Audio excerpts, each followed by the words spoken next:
and it is hot, and as you can see, not only we are parched, the ellies are parched. Yes, it is a thirsty day for everybody. Here we have a mother elephant, mother jumbo, with 2 offspring of separate ages. There's about a 3-year calving interval with elephants, so each of those would be about 3 years apart. And you'll see they're learning from mum how to drink. That would have been a very difficult process a couple of years ago for each of them, and slowly but surely they've learned how to use that amazing trunk for not only drinking but for eating. Some people say they've done some studies and some dissections, and found over 100,000 different muscles within the elephant's trunk. And with that trunk, they're able to suck water up, depending on the size of the elephant, quite a few liters, quite a few gallons of water. And you can see mom obviously can put quite a bit more in there than the youngsters. That just means they have to drink more. This is wonderful stuff though, folks. Almost makes me want to go join in, dip a toe, cool off a bit. I wouldn't be surprised after they drink if they splash a little bit on themselves. It's not something elephants will do while they're still drinking, because they are quite intelligent beings, and if they do splash around and get all the mud. There is another one coming in from the back there, another small breeding herd. Yes, they're coming down the hill. Can you see that? Like a horse to water. They know where they're going. This is awesome stuff, folks. Got another 4 or 5 animals coming. Each side of the trunk, the right side, the left side, the front and the back, have all got different muscle groups that allow them to move the trunk either left, right, up or curl it up. And by sucking or closing the valves within the trunk, allow them to suck water up like a straw. Look at that, very excited. Look at them come. Oh, mommy, let's get in the water. Oh, folks, this is for me one of the most spectacular things to see. When the sun is shining like this, most of you animals are not doing too much, but elephants, as we know, are very mobile animals, and in the sunshine, even in the cold, they are always doing something. Probably one of my favorite animals to watch on drive, because they are such animated creatures. 1, 2, 3, 4, 5, 6, 7, 8 I count. 8 small breeding herd, and the biggest one being the female we saw first. And oh, there's another one coming at the back. Looks like another female as well. Wow, this is incredible. My first breeding herd of elephants since I've been in the Sabi Sands. So this is fantastic. And folks, there's a whole nother group coming at the back there. Another 7 or 8 of them. This is going to be incredible when they all join the water. Look how excited they are. They know it's here. They can probably smell it from kilometers away. And just like us, we need to keep hydrated.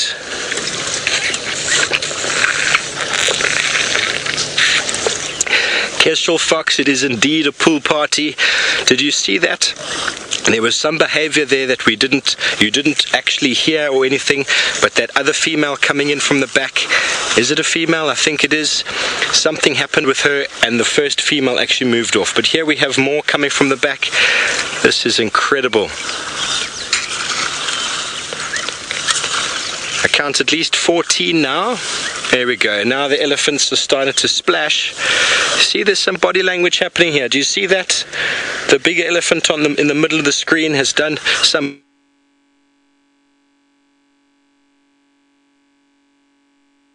said, what are you doing? Why are you interfering here with me? It's all body language in elephants. We might not hear the subliminal messages or the deep communication. They can communicate at very low frequencies. Some people say at about below 7 hertz. The human capacity is at about 21 hertz. So, can you hear those rumbles?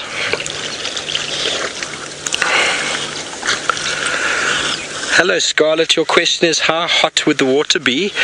I actually have no idea. I was tempted before with that tawny, I keep saying tawny eagle, I was tempted before with that Wahlberg's eagle to dip my toe and have a feel of what that water felt like, but maybe after these ellies go, maybe we'll have a little dip in there.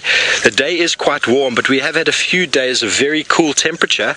I really would be guessing if I said 20 degrees Celsius, that would be about 70 degrees Fahrenheit if I'm not mistaken. Oh, my math could be off, but it's not cold. The water is not cold. It is stagnant, it is not moving. So because it's not moving, it's not being filled with new water, and it's just sitting in a very low pool and exposed to the sunshine. There's a few birds that are following the elephants around that just flew off to the right of the screen. They're not very clear. That elephant just on the right there, Via, it's on his own. There's a group of birds just behind him. There we go, just behind that one. There, they're getting splashed. That is a group of wattled starlings. They're probably following the elephants to see if they disturb any insects. First Lady Shah asks how many days can an elephant go without water. An elephant will not choose to go without water. They're very water dependent animals, but then we do have the desert elephants, which are still related to these species, and they somehow can go for a little bit longer. Here we go. They can somehow go for a little bit longer, but elephants will drink twice a day if they can. They will if they can, and they will not actually occur in areas you don't find water. Water is a very important requirement for their digestive system, and even when they secrete their dung, it is full of moisture. So they are very low recycling water. They don't have a very good ability in recycling water. They need lots of it. Fully grown adult probably needs about 150 liters a day. What is that in gallons? My math again, that's about a third. So it's probably about 50 gallons of water a day that an elephant needs to drink, which is an incredible amount.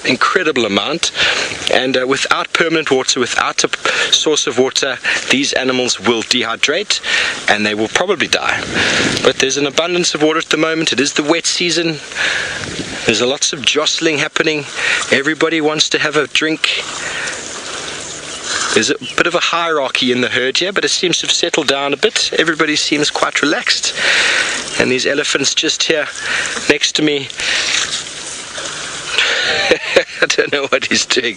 He's trying to pick up some soil. He's seen Mom do it before. You can see with the trunk he's trying to pick up some sand and throw it on himself, but is not doing a very good job, maybe because the sand is very hard right there. But it is a behavior that elephants learn, and he is not doing it very well. No, and Mom's not very impressed. You need a bit more of a dusty patch, sir, and maybe dig it with your foot first. That normally helps. The guy on the right there is doing a little bit of a better job, but still the sand here is quite hard. All these pan systems would be put into areas where the soil is quite rich in clay and quite compacted as well. He's busy wiping his trunk against the ground. Definitely a different technique that I've seen before. So from the elephants of the Sabi Sands, we're going to be going over to a lady I have not met yet, but look forward to. Taylor up in the Masamara has some jumbos of her own.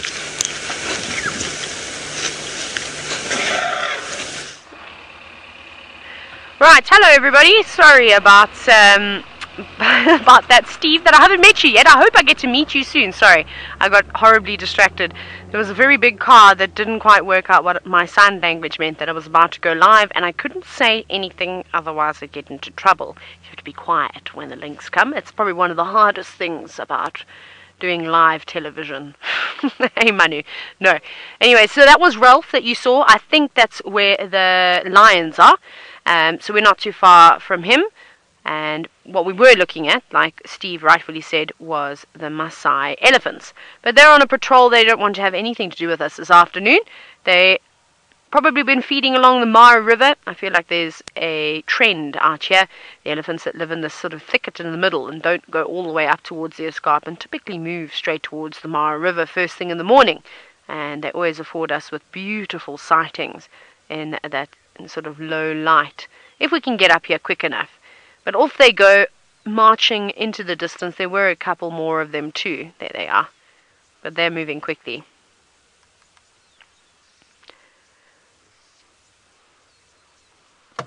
Now, Philip, you're wondering, if a matriarch of a herd dies, and I'm just going to do the shortened version of this, who would take over? And you basically then listed, of course, would it be a daughter, a cousin, a grandmother, an auntie, a sister, whatever it may be. So it would then be the next elephant with the most experience. And something that I've learned over the years is that it's not necessarily the oldest female. And the reason why I say this is because I have seen it where elephants that were introduced onto a game reserve So essentially, what happened was there were elephants that were introduced from a different area onto a new reserve with a much older elephant, but there was already an established elephant matriarch in that reserve, a closed reserve, not an open system like this. And it was quite cool to see, because you would have thought maybe they would have had a bit of a disagreement because she's more experienced, she's older, but she wasn't more experienced in that particular area. So I think it doesn't just go down to being the oldest elephant. I think it goes down to experience too. You never know what different walks of life the various elephants have had. So it could be a sister, it could be a daughter. I suppose it just depends on who steps up to the challenge. Again, we only know a little bit about these elephants, and we can only speculate as to what their relationship is and what's actually being said within the herd in a language that we don't really understand. But like I said, Rolf's not too far, and it's not the lions that have gathered all those vehicles. It seems as though it's something a little bit rarer.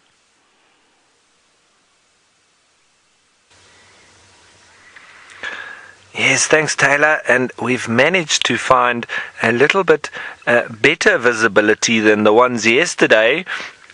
The black rhino.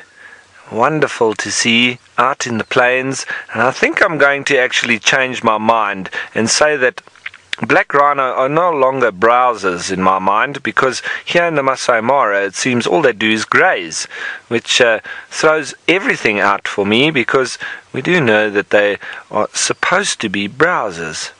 It must be down to the richness of the grass here, and that's why the elephants are loving it, and seems the black rhino really enjoy it too, because I've only seen them eating grass here in Kenya, in the Mara Triangle.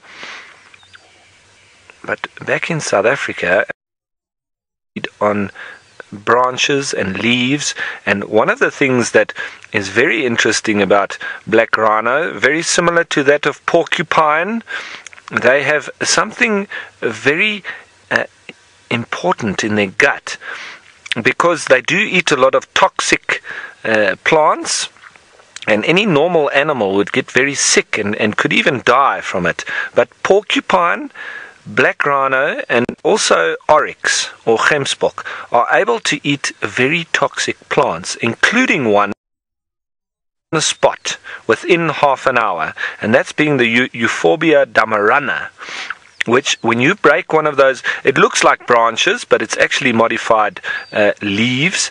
And if you break one of those, the liquid or the poisonous milky latex literally pours out of those holes where you've broken them from.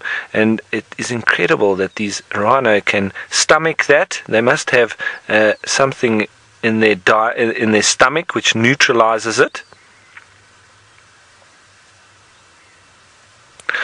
Now, First Lady Shah, you're wondering what the function is of those two horns. Well, it's mainly down to defending themselves against each other, mostly, but they can also use it very adeptly to chase off lions. I've seen them doing it, and you can actually have a look on the Wild Earth Facebook page, because there's a video there that I recently commented on, because it comes from Namibia, where there was a black rhino that was caught in a waterhole, and the lions saw their chance and they came down and they tried to attack her. Eventually she managed to get out of the waterhole, and she very adeptly chased them all off with her horn. So a very good weapon that she uses. and they use, and I've actually seen a fight to the death between two male black rhinos next to a waterhole in Etosha National Park. Right, folks, so this is absolutely fantastic, and one of the big five, and we are having a lovely view of them. Now, speaking of big five, I'm going to send you on all the way down to South Africa with Tristan, who's got another one of the big five to show you. Well, I'm sure Ralph is very excited to be seeing the black rhinos of Kenya. It seems as though he spent quite a bit of time with them over the last little bit. But as you can see, Hosana has woken up a little bit. He's popped his head up and he's breathing very heavily at the moment. He's just tried to find himself a little bit more shade. I think where he was lying, the sun started to hit him a little bit, and so he's decided just to move slightly to the right into more shade and to be able to be out of the steamy sun that we've got this afternoon. The sun is very warm, and so it's the only real bit of shade that he's got close to the kill, and it's better that he kind of keeps moving around with it. But he seems to be very uncomfortable. He kind of can't find a comfortable place to sit. He rolls around a lot, and it's typical of a leopard that has got a full belly and is in hot weather. They do, well, most lion and leopards will be the exact same. So you'll find he'll lie like that for a bit, then he'll roll over onto the other side and then back the other way, and just keeps kind of doing that until he finds some semblance of comfort to have a bit of a nap and digest this massive amount of meat that he's pushed into his tummy. Now, this kill itself, I'm not 100% sure how long it's been here for. I reckon it's probably 2 days since it's been here. It's kind of been eaten quite a bit. There's only really the front legs and the neck that is left. The back legs seem to have been eaten. So I'm pretty sure that he might have either he killed it yesterday morning, or he's maybe, like I said earlier, stolen this from Tundi, and that's why he's in this area, because I believe he was seen, I think he was seen yesterday, or maybe the day before, he was seen in the shadow, and then he slowly moved his way up this side. So nice though, either way, not complaining that he's around and with us.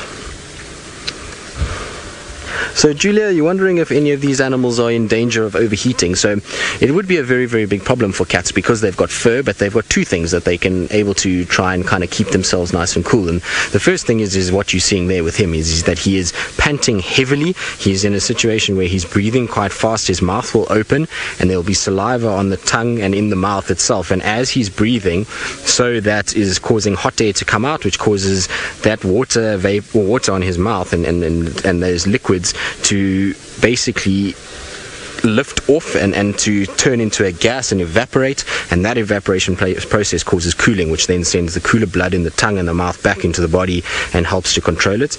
The other thing that is very, very dependent on is shade. So if they don't have shade, they're really going to struggle to stay alive, and they really have to kind of try and find shade in the really hot parts of the day. So even in the Kalahari deserts and places like that, they'll find a little cave, or they'll find a camel thorn that they'll get in underneath and then just try and find some semblance of shade to keep them cool. But panting is their biggest asset that they've got, and that coupled with the fact that they've got to try and then find a little bit of water as well, just to keep them hydrated, because when they're panting like that, they lose a lot of moisture and they then can dehydrate quite quickly. So yes, I suppose if temperatures were to get even hotter, if we had to go to, let's say, 60 degrees Celsius or 130, 140 Fahrenheit, then it could be very dangerous for these cats in this area.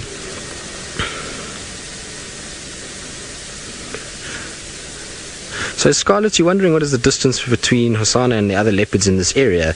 Well, the answer to that, I have no idea, and the reason why is because I have no idea where all the other leopards are. So it depends day to day where they'll be, but theoretically, if we had to just look at the last sort of 2 leopards we've seen in this particular section, or 3 leopards, let's take it. So Tumba this morning with James was seen on Chitwa, which is from here, I would say maybe just over a mile away as the crow flies. So that would be about as far as he is away from Tumba, and the two of them are often very close together. And then Tundi, where we last saw her with the cub in the den site, from this particular spot here as the crow flies would be probably half a mile, and Mvula yesterday would be even closer than that. It would be quite far, by maybe 300 yards. It's just across the drainage line that we're at the moment. So he moves around, and so do the other leopards, and everybody kind of just shifts around each other. But yeah, at any one time he could be very close. He could be a couple meters, or he could be kilometers away from some of these leopards. It's very difficult to know that without knowing where all the others are, and we don't know where Tingana Hosana is, we don't know where Shadow is. They could also very well be very close to us right now. So it's a difficult question to answer, but in terms of sort of space and how these leopards work, at the moment this particular section is very fluid, so there's a lot of males and a lot of females that are all vying for the same area. And so we're seeing a lot of crossing over of the territories. We're not having a situation where we're seeing one male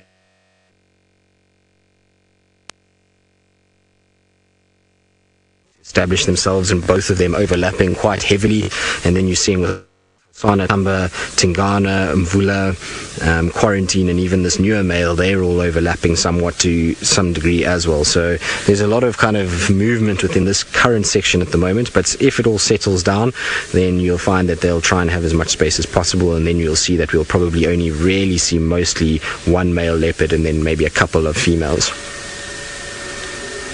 Wendy, I don't know. I mean, there's a long way to go. Hosana's not even 2 yet, so he's still not anywhere near being able to dominate a territory unless Tingana maybe dies and moves out of the area, and he then opens a gap for him. But I wouldn't be surprised that Quarantine then would start pushing this way. So he's got a bit of a tough time of it. There's a number of other males around in the form of Quarantine and this newer young male that's arrived here, as well as Tingana, Tamba. So he's got a lot of competition. It would be nice if he was, but in a way we actually don't want him to be territorially dominant here, and the reason why I say that is because if Shadow and Tundi are going to stay, and even Kuchava, he's then going to be mating with his own offspring, or his own brothers and sisters, and well, sisters. If he's mating with brothers, we've got a big problem, but he's going to be mating with his own sisters, which is obviously genetically not ideal, but it does happen from time to time. So we'll just have to wait and see how things play out. But while we sit and see if Hosana is actually going to move or decide to go up and start feeding, let's go across to Taylor McCurdy, who I believe is having a frye and has found her jackals that she's been searching for so long. Tristan, I can't believe you said frye. What's wrong with you? We have, but first, we're looking at a pair of crowned cranes who are not sitting incubating eggs. So, we won't be seeing any gorgeous crowned crane, great crowned crane. I was trying to do that live and say it perfectly, but of course I couldn't do it live and say it perfectly. Chicks anytime soon, but there are a couple of others in the triangle that are sitting on some eggs, so don't worry about that. Now, I really wish we were live for this part when I was driving and I was telling Manu how I think we need to face the fact that these jackals have actually gone off on their own, because it's been so many days that I haven't seen them. And as I said that, I was like, oh no, is that a dead baby Thompson's gazelle? And all I could see was the jackal on the left. And from a distance, because they're maybe about 50 or 60 meters away from us, I really thought that's what it was. And Manu zoomed in and we both at the same time went, "It's the jackals!" and clapped, and we were so excited because I've been looking for them for ages. Every morning and every afternoon we come past, so that was really nice to see. So our jackal pups have not left us, everybody. They're still around. They've just been laid there. At least I know the spot where they are well, not roosting because they're not birds, but resting at the moment. They keep moving around. They're not living in the dens anymore, so their sleeping spots tend to change every now and then, and they kind of come back to the middle. Wonderful. Debbie, you've said that I've made your day by finding these jackals. I'm so glad. It's made my day. I can't tell you how I almost started crying because I was so happy, because I got a little bit attached to these jackals just because we've been spending so much time with them, and I thought, they've left without saying goodbye. And of course I'm just being ridiculous. They're not going to say goodbye to me. They're wild animals. But when you are out every single day and you spend 20-30 minutes here and there, an hour, watching these youngsters grow, and we've seen them from the den. I think Jamie had the really nice sightings of these jackal pups in the den, and then I've seen them once or twice too, and then to watch them grow is pretty spectacular. It's the first time I've ever been able to do that with jackal. It's the most common animals, of course, watching leopards and lions and cheetah grow, even hyenas.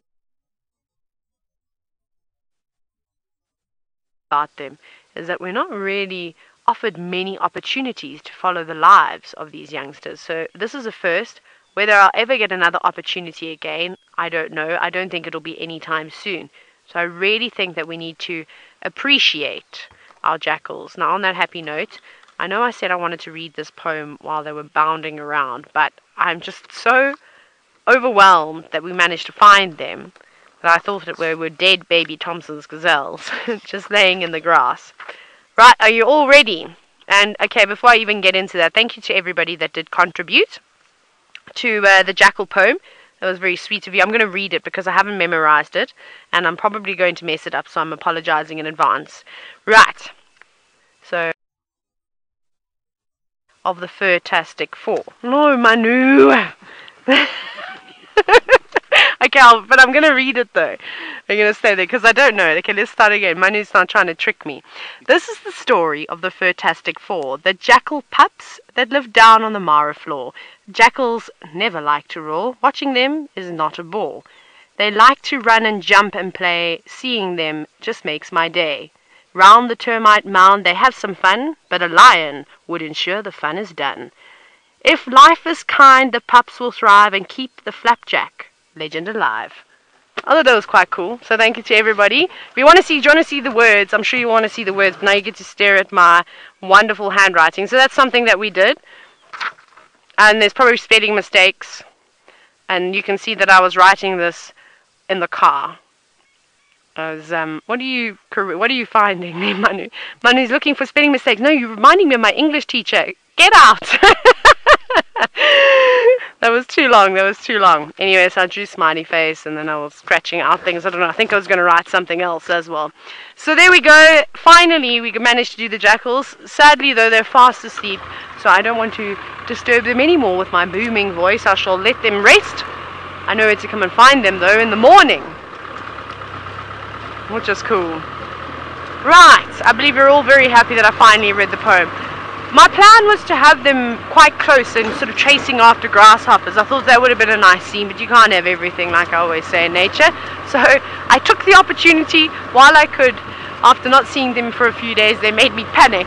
And I was like, we put all this effort in making this poem, and now I've waited too long.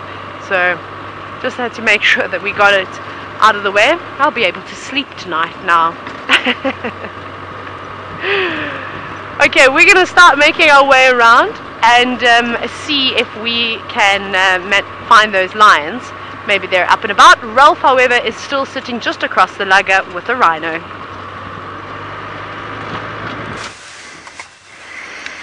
Thanks, Taylor. Yep, we haven't gone anywhere because it's been a lovely sighting of these black rhino here. And while we're looking, you can see when the ear on the right, there we go. Look at that notch on the ear. That is a very triangular notch, and I can pretty much guarantee you that that has been done by the conservation management here, there. So that is one of the ways of identifying rhino. And so all the data of this animal has been recorded, and that particular notch there will be how they identify this particular animal. So they'll have its number written down, and what they do is they take little notches out of their ears at different places. They can do square ones and triangular ones, and then that all adds up to a particular number according to the particular quadrant and area where they put the notch. So you can have squares and triangles, and then it obviously equals their particular equation that they have for the rhino and the ear. Very interesting that in terms of conservation efforts. As the other one starts walking through, I'm sure if we get a nice view of his ears, we'll be able to see that it's probably been notched in a different spot. There we go, on his left ear, your right as you're looking at the screen, but right on the top. Not that ear that you can see now, the one that is covered by his body. Not that one. We need to see the other one. Can you turn your head?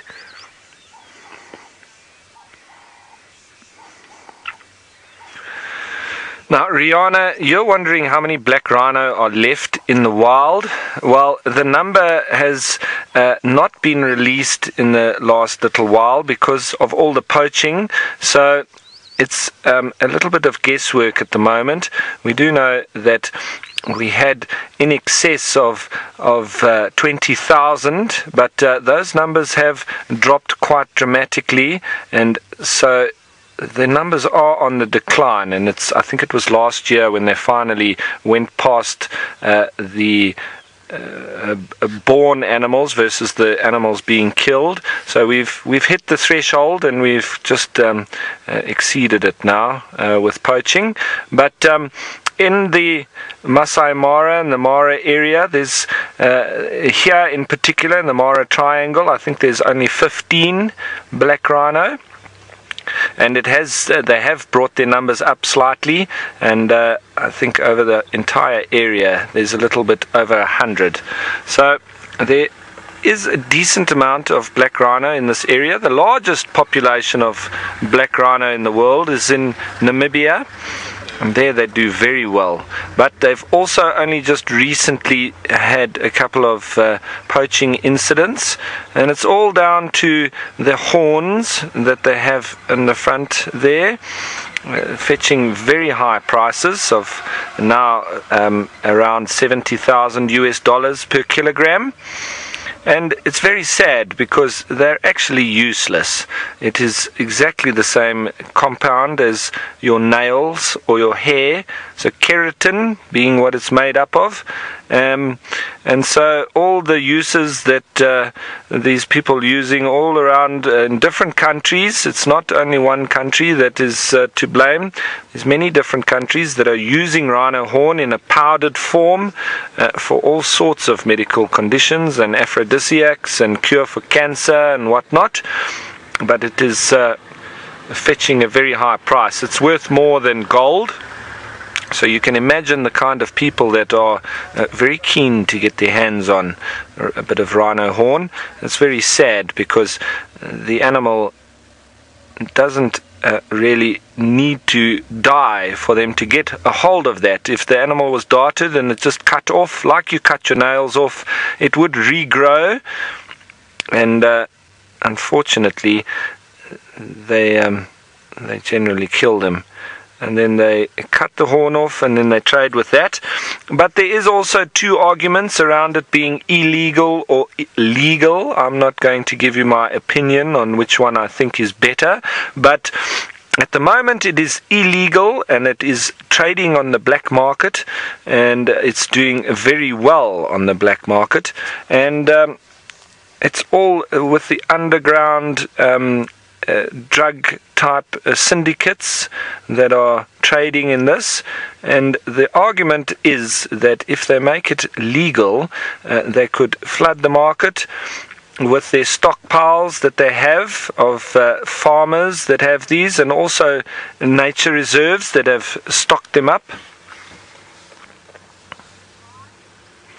Now, Joy, you're wondering a very good question. Do black rhino and white rhino have the same footprint? Now, while we're looking at those black rhino, I'm just going to find the two different tracks in my book before we come back, and then I will show you exactly the difference. So just give me one moment while I rummage through my very worn tracking book that I've had for many years, and it's been wet, and it actually fell in the river once, and I was very surprised that it wasn't totally destroyed.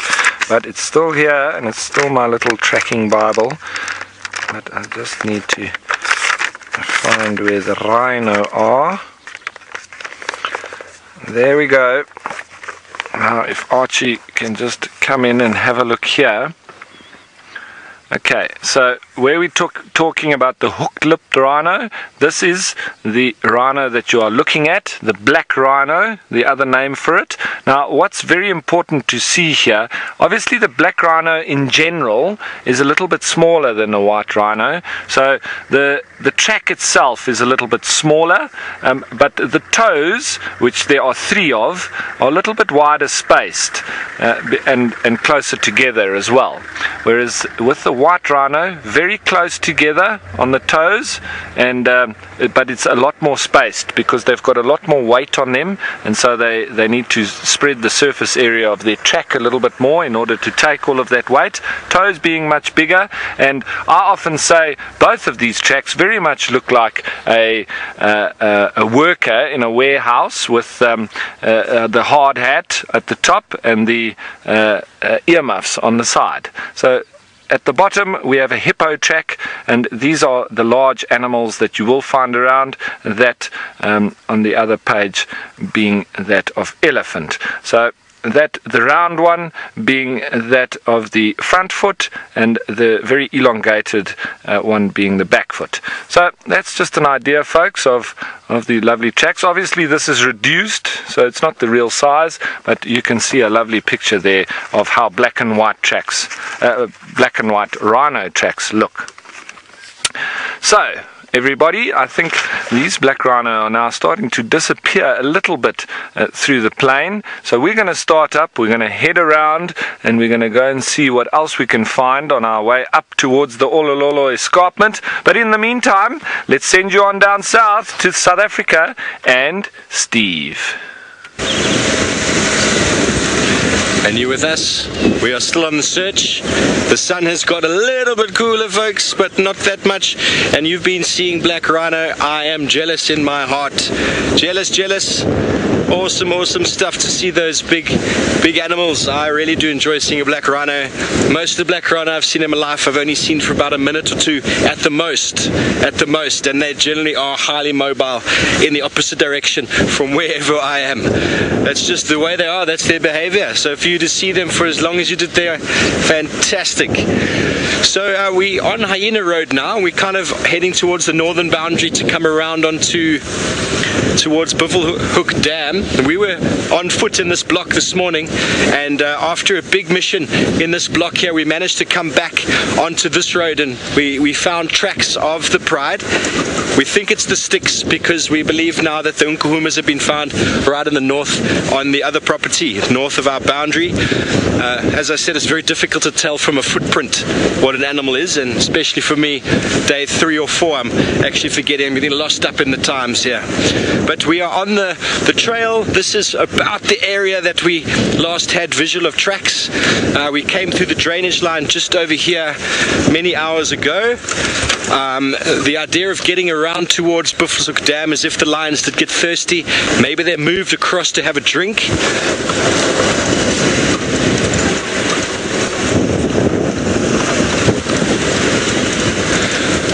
Coco Kitty asks, what's the most heart-stopping encounter I've ever had? The question would be, is that in a vehicle or on foot? In a vehicle, it would always have to be elephants. Elephants can always be quite something in a vehicle, especially if they're not very relaxed with you. But on foot, oh, it's actually, sure, you have asked a question. I have so many experiences. I need to find the most heart-stopping one. Maybe it would have to be the first. The first time I was in the bush, I was quite inexperienced. And I'm now going to tell you a little secret about myself, which is probably just going to teach you a little bit something. But I was on foot quite early. I was at Singita in the Kruger Park. Maybe I'm saying too much now. There was reports of a leopard that had a kill up in a tree, and that was where they basically told us. And I made my way there. I was still quite new. I was still training, so I kind of found tracks as you do, and I was very chuffed with myself. I drove off-road. I found the so-called tree, but there was nothing in the tree. So I made the very foolhardy error of climbing out of the vehicle to have a look. Now that little experience only lasted probably the better part of another 3 or 4 seconds. As I climbed out of the car, it's probably about 2 or 3 meters to the right, when a male leopard, about 5 to 10 meters, it's very hard to say, in the drainage line, exploded out of the bushes towards me. And I know the number one rule they say in this industry is do not run. So I didn't run, I jumped. I must have cleared 3 or 4 meters in a single bound, and I landed back in the car, only to be greeted by the male leopard, who then stood here in front of my car, panting and swaying. We've just got another vehicle on its way up here, folks, so just forgive me if I hold on my story and just make some space for them. Some kiddies on board. I'll carry on with my story in just a moment. Good afternoon. How are you? Good, and yourselves? Thank you. Good. Have you had any luck? No, not yet. Not yet. We tracked the lions into here this morning. Yes, alright. But they didn't cross that way and they didn't cross north, and they didn't cross this way, so they're somewhere in there. Yeah. So we're going to do our best. Yeah, the other part is up in Buffelshoek. Yeah, I believe so. I believe so. But we're interested in to see Hosana. Yes, go do it. Yeah. Go do it. Go enjoy. But let us know if you find. I will do. I heard that they were looking for them this morning. Yes, we were. We were walking. It was good fun. It was good fun. Okay. Have a fantastic afternoon. Eh? Okay. Cheers.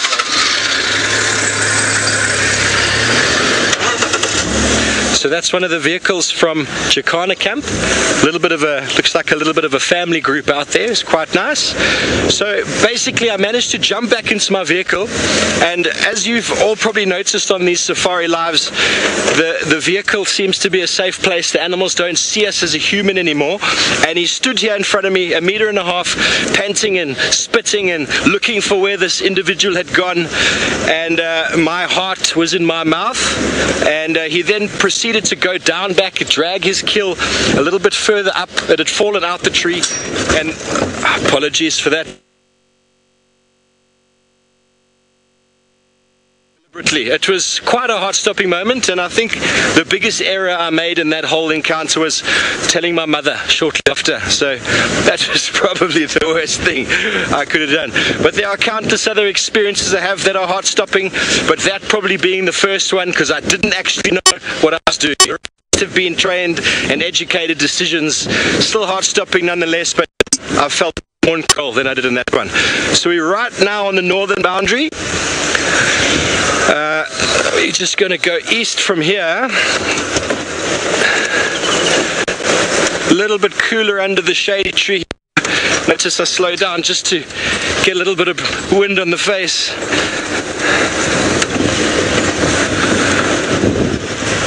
Oh, how's that in the drainage line, VM? That's nice and cool, isn't it?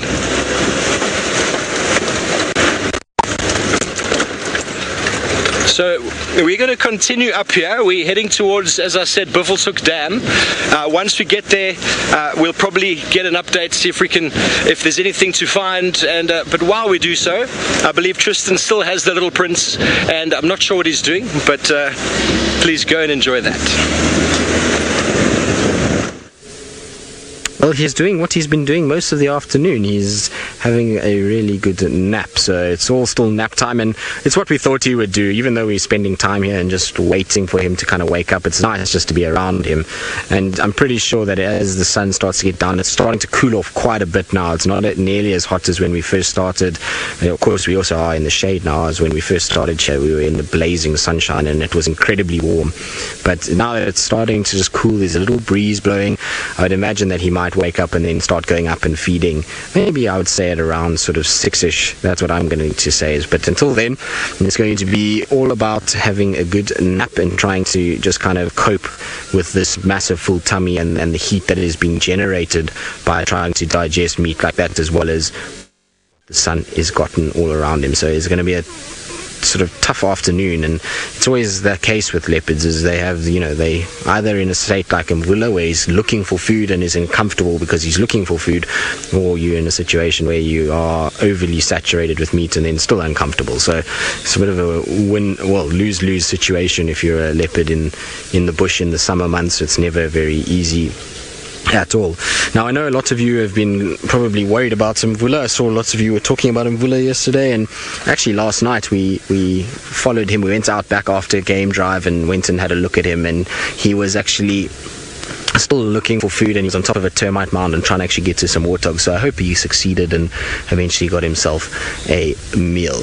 Now, Tom, you want to know who is bigger, Hosana or Tamba?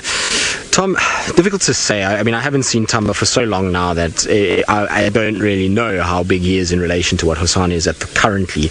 But Hosana having that sort of little bit of extra time in him, and he's about 7, 8 months older, he theoretically should be slightly bigger. The time that I did see them together at twin dams. Hosana was on slightly bigger than what Tamba was, but it was slight. There really wasn't much difference between the two of them at all. There was really, it was negligible. And so I'd be interested to know now. Hosana to me seems as though he's gotten bulkier. He's got this little dewlap that's forming. His head's looking a lot bulkier.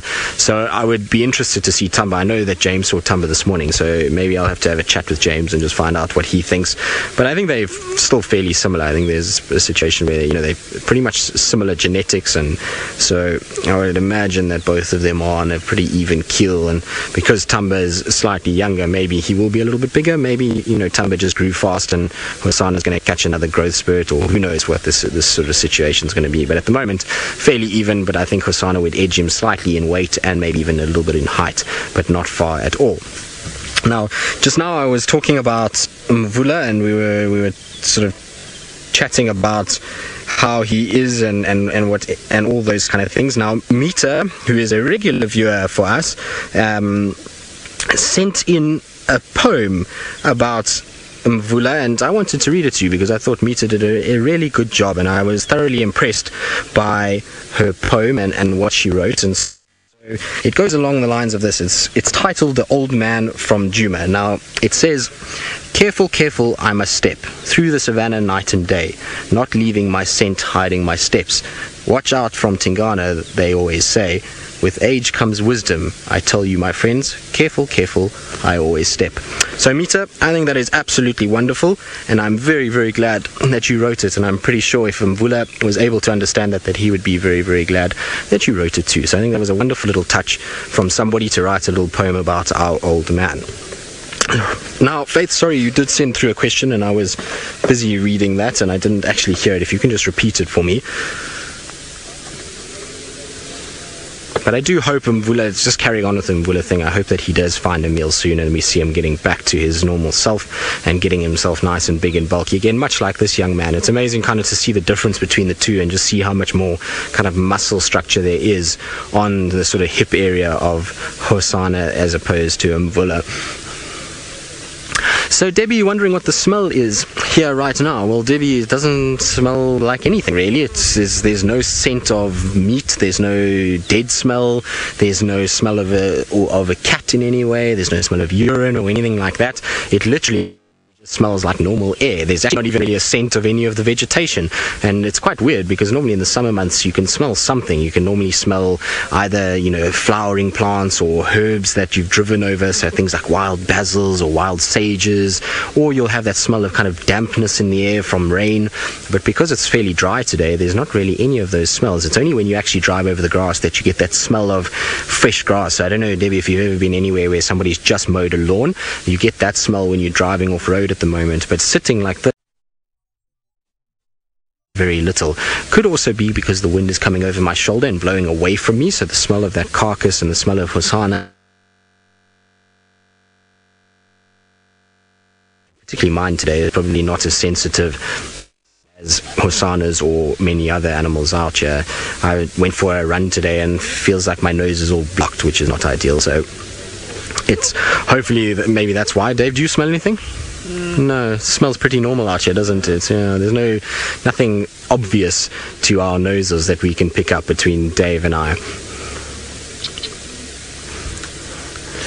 Right, so we're going to carry on sitting with Hosana. Like I say, we're going to be patient with him. Hopefully he's going to give us a bit of gold and get up and sniff around, maybe even go for a drink of water in this hot weather, and we'll be here to capture that if it does. But while we sit and be patient, let's go back across to Ralph in the Masai Mara, and I'm sure Ralph is absolutely loving his time driving around the plains of East Africa.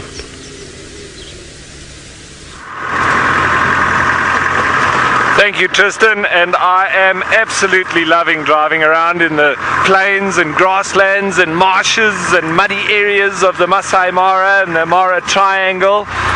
We've just left those black rhino and we're just working our way along a little bit of a different lager with some thickets on either side of us.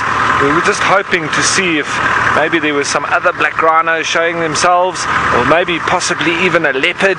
We were just trying our luck, but for the time being we haven't spotted anything just yet. but we need to keep driving around if we're going to find different animals, so the search is on. Now, I know that Tristan was reading a little poem for you. Well, that just made me feel slightly artistic. Not that I'm very artistic at all, but I thought that there was a slight little song coming on. And that is one that I just thought of because we were just down near the river and a couple of days ago we did see lots of crocodiles, and it reminded me of a song by Rex Tar, and he sings about Zimbabwe, but just a little piece of it. It goes, these stinging tsetse flies and the crocodile's eyes, this is no place to dally, cause there's no food here and I thirst for beer in the hot Zambezi Valley. So if you've ever heard of Rex Tar and Chalapa Lapa, if you haven't, well, you can look it up, and he sings a lot of lovely bush songs with the very English ring to it. Sorry about that. Just threw a bit of a hole. Sorry, Archie. Sorry, it gets quite muddy here and you can't see the holes before you're in them. So we do need to be a little bit careful. And it has been very wet over the last couple of days, and Archie is just managing to stay in the back of the Land Rover. Well done, Archie. Now, geez, we're really hitting them now. Sorry, guys. It's quite a skill trying to look back at the camera and looking at the road and dodging holes. But sometimes they catch up with you. But Archie's doing a great job of staying inside. I'm glad you're all still with us too. Let's see now.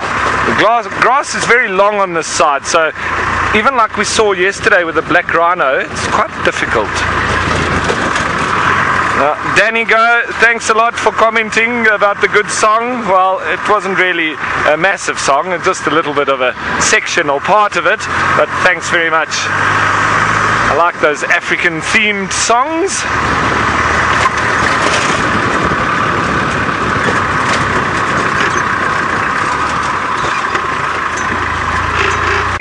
What you mean is what kind of songs and things do we use to remind us of what's going on? Well, one of them that is very apt and very famous, and in fact he became famous outside of South Africa because it was during the apartheid, and he used to sing a little bit about the apartheid, and he was called the White Zulu.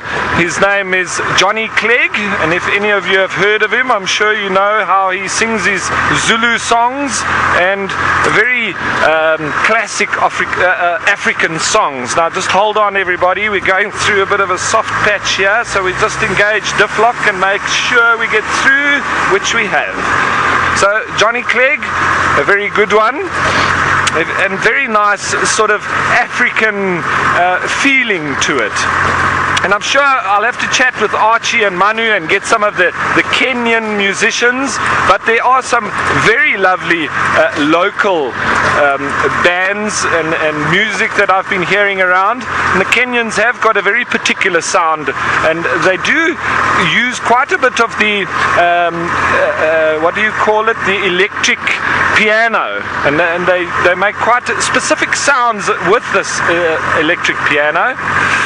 And there's obviously quite a few South African bands that I know that always remind me of Africa, but Johnny Clegg is probably one of the most iconic of the lot. So it'd be worthwhile listening in onto some of his songs because he does sing.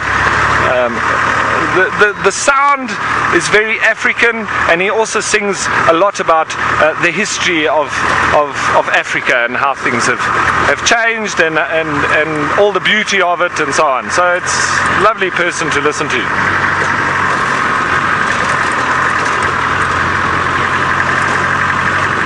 So folks, we're going to continue our way up towards the Olololo escarpment. I might have a look and poke in at the forest road, otherwise we'll see what else we can find. But in the meantime, let's send you on back up to Steve, or down should I say, with a little birdie.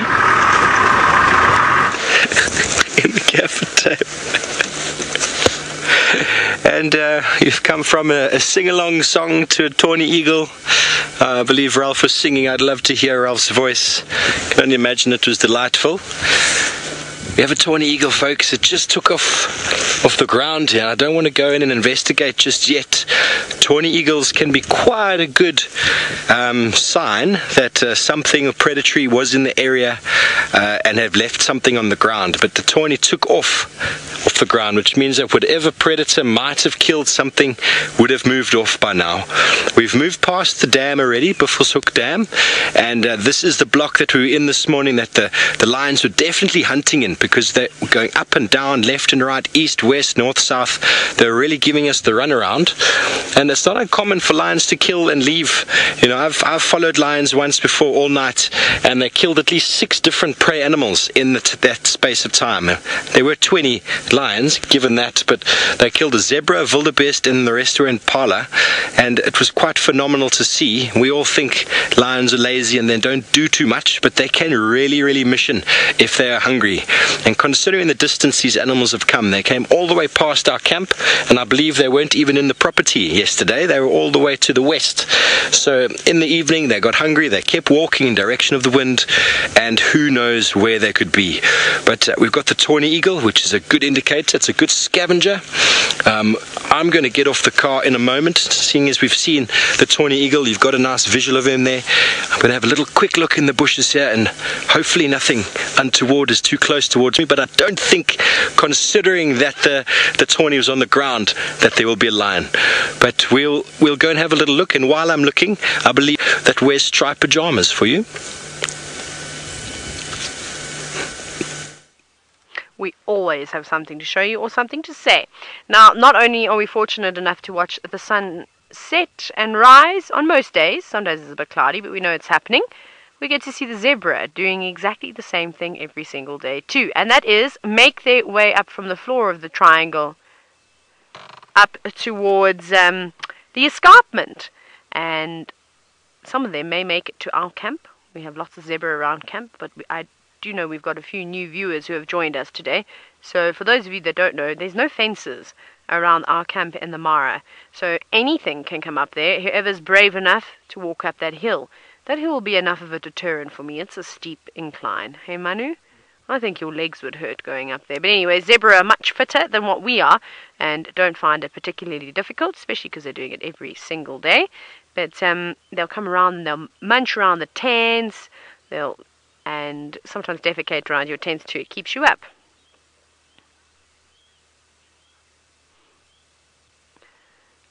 Now, that was interesting. I'm not going to repeat all of that. Sebastian, essentially you want to know, are there or have there ever been twin zebra? I'm sure it happens every now and then. Twins amongst horses is not too uncommon. It does happen every now and then. And being in the equus family, I would imagine that it's not too uncommon. I've never seen twin zebra before. I have seen twin blesbok, and I've seen twin impala before. And I think twin waterbuck. Pretty sure they were twin waterbuck too, because there was no other waterbuck around, and they looked identical. So with the antelope species, it's quite common, and then, like I said, I know from horses it's not too uncommon. So out here, though, it must be tough to raise 2 youngsters, especially of that size. Good luck to any mare that has to take that on as a duty. But of course, we're now looking at some waterbuck, the Defassa waterbuck, so a different species from South Africa, and they all live up here on the escarpment. Now, the waterbuck and the zebra all started snorting at one point and then staring down in this little forest that sort of divides the two. I don't know what gave them a fright. Now, zebra have got incredible eyesight and are really good at spotting predators from a very far distance. And I don't know if there's something moving around in there. It could be a leopard, it could be a lion. We know there's been plenty of lions around. Maybe somebody stood on a branch in there and gave them a fright, but they snorted and galloped right up the hill. But we can't see anything just yet. Speaking of leopards, my dear friend Tristan, aka Tristina the Thumbelina, is in the Sabi sand, the heart and land with most leopards in South Africa, and he's got one. Let's go and see if he's woken up yet. Well, I'm sure Taylor will have a lovely rest of her day, and hopefully she manages to get home safely and not get stuck in the mud. Now, as you can see, Hosana is still exactly the same. Nothing has really changed when it comes to our little prince. He's still very, very, very, very tired, and I at least got an update since you've been gone on Tumba. So Tumba apparently... Oh, nice big stretch from Hosana. But Tumba is apparently on Little Gowrie and he's mobile northeast, which means that hopefully he's actually not far from Gowrie Main. So if Steve's in that area, if anybody wants to let Steve know, maybe Lou, if you let Steve know that he is moving towards Gowrie Main and towards sort of Chitwa, Gowrie Main area. Hopefully he'll pop out a little bit later. It would be so nice to have both the young boys on the same drive. It's been a long time since we've had both of them in the same sort of afternoon, and maybe then we can get a sort of size comparison between them, although it's difficult when you're not in the same sighting, or at least together in some way. But we're kind of at this stage on our own. There are 2 vehicles that are coming here, so I'm hoping that that's going to stimulate our...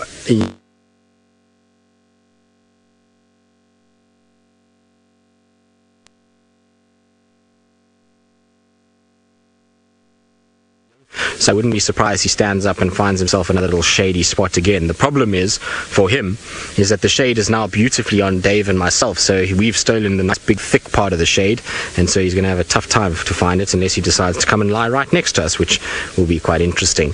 Now we'll probably decide, we haven't let him meet Ronald just yet because there has been other vehicles with us, but we are going to, I think, have a situation where we're going to deploy Ronald at some point, maybe later this afternoon. I just don't want to deploy it when he's kind of fast asleep and he gets the fright. So I want to try and push Ronald out somewhere far away and then just drive Ronald slowly around and see how he reacts to it. At the end of the day, we don't want to scare him or do anything else, but I think it would be such a cool view to have Hosana kind of peering into Ronald's sort of eye as well, and the 2 of them having a little sort of standoff will be quite nice. So of all the leopards, like I say, I think Hosana would probably be the most comfortable with this little moving rover, and probably the most interested. Tumba would probably be also quite an interesting character to drive the rover towards, because he'd probably also get quite intrigued by this sort of moving camera that is driving around with aerials. The only hesitation I have with using it with the leopards is that I'm not 100% sure Ronald will survive this incident, because you never know. Maybe these guys decide to start batting Ronald around or think that it's a tortoise and then just absolutely destroy Ronald, which will be a very sad day for Ronald, and I'm sure James will be very happy with me if I do that. So we'll just have to play it by ear. We'll see how it goes. I mean, we might not, but I feel like of all the leopards that we have out here, this is probably the best one to try it with and to see if there is any reaction, or it's just a normal kind of run-of-the-mill, almost like a vehicle situation.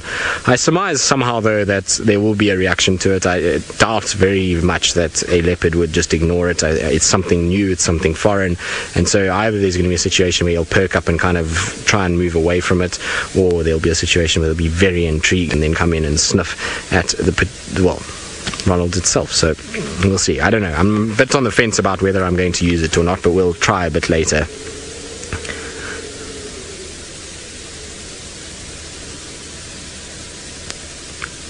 So Philip, this is something we've discussed quite extensively in camp, and well, it's not extensively, but I've discussed it with a number of people in camp, and you want to know whether or not it would be bad for us to take Ronald into the den site of Tundi and have him explore that area. Philip, for me, I would say that we would try and kind of keep Ronald as much as we can away from there, and the reason why is the last thing I want is for Tundi to feel like something is threatening that den and to then move the cub around or to try and compromise that den in any way. So next thing a hyena comes in, or the cub gets curious, comes out when Tundi's not there, and then gets a fright and maybe runs away to a different place. Tundi can't find it again, so something like that. So I am very hesitant to use this anywhere near the den site. Also, I just don't think Tundi's the right leopard for it. I think she'll absolutely freak out if she arrived back, or if she was even there and this rover started to drive around the den site. So I think it's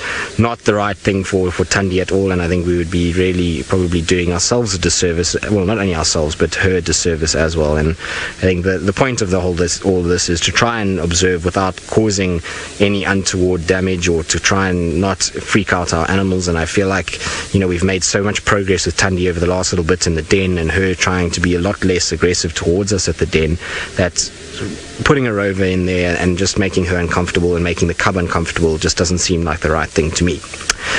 Others may have a different of opinion, but I just don't think it's the right thing. I think maybe if Rover was put on the road, if we saw her and the cub walking down the road and we just put Rover on the road and just left it there, and if they want to approach it, they can, that's a different thing. But I think going to a den site and being invasive into a den is certainly not the right course of action, for me anyway. Like I say, there might be differences of opinion, but that's how I would see it.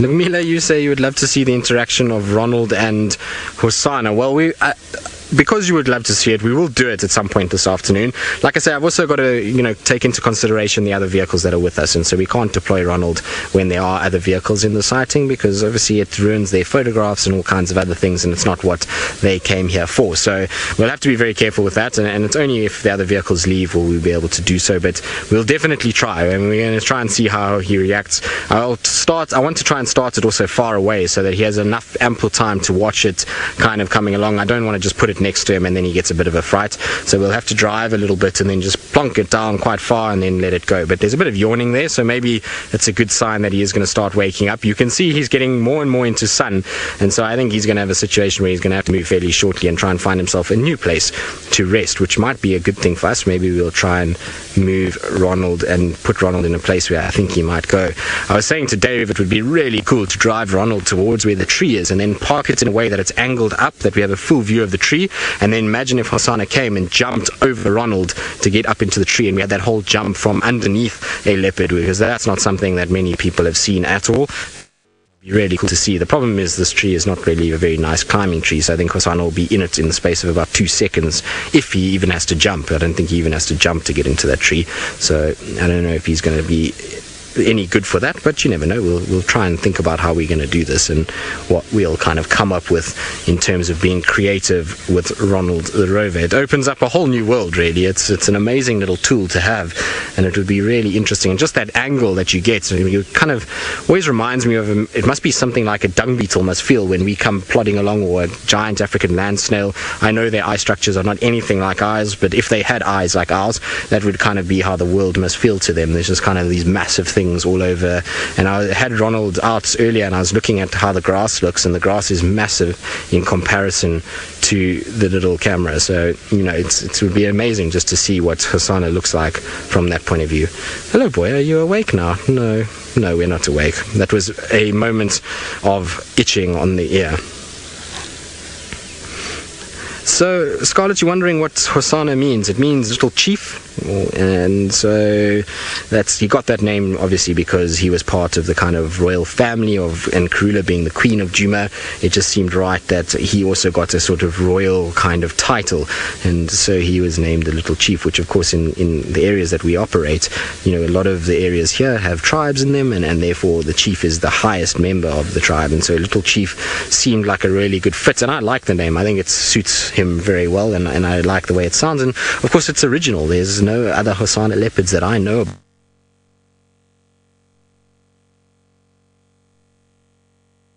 Leopards the same, and it gets all very confusing after a while. So Hosana is a great name. I also like Tumba as well. I think Tumba suits him too. So the names that we've got for some of our leopards here really are quite nice, and I actually like them quite a bit. So hopefully we'll continue to get a whole bunch more leopards, and they'll all receive applicable names in the future.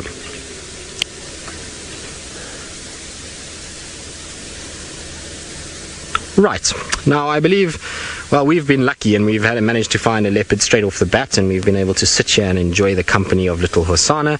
Steve has been out and about and searching as hard as he can, high and low, for all kinds of animals, and he hasn't had too much success just yet, but I have a good feeling for Steve that something's about to pop out around one of the next few corners.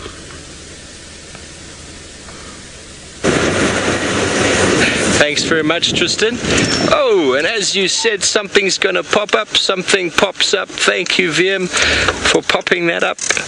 That is another tawny eagle, it looks like, folks. Yes, indeed. Beautiful bird.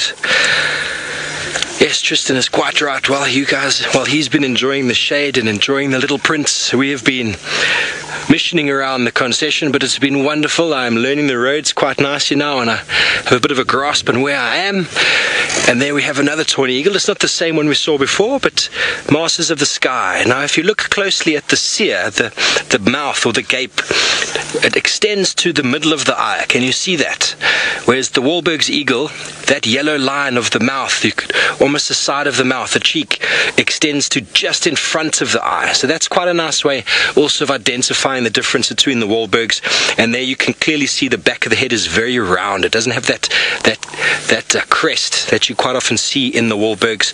And also this bird is a bit bigger, and the beak is a little bit more robust, a little bit bigger and stronger than the Wahlberg's eagle. So quite nice to identify. The tawny eagle is just surveying the area, looking for any movement on the ground. They are not only scavengers, but they are prolific hunters.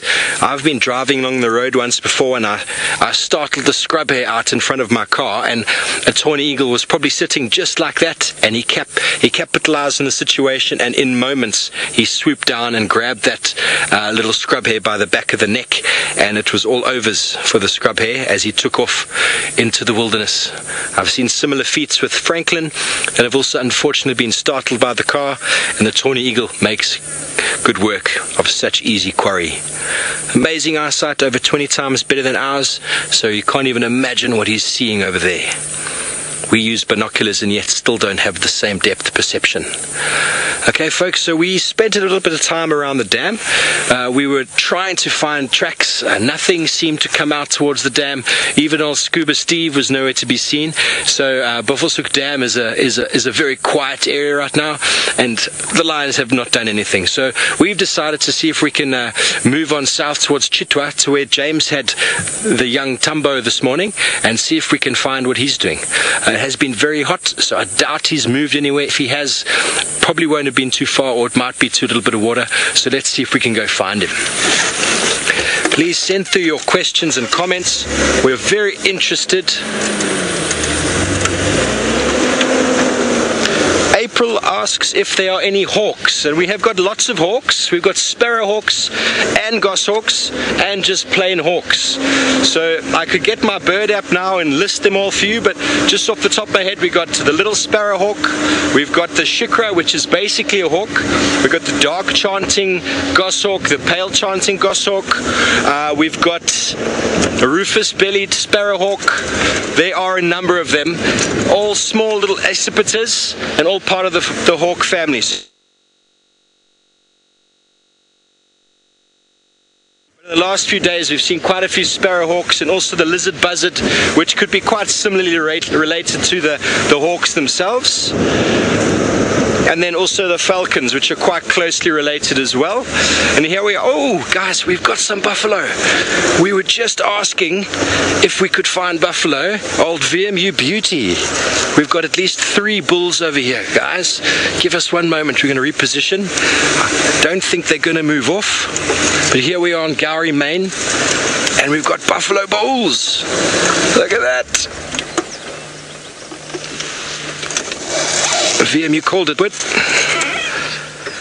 Now that is an old boy. He is very old. Wow. You can tell by the horns are very well worn. Look at the fur around the face. Oh, he's even got a bit of a lazy right eye. Trying to smell us, trying to figure out if we're any threat to him. There's a little mud in towards the concession, in towards our side. So I'm just going to quickly link you back to Tristan.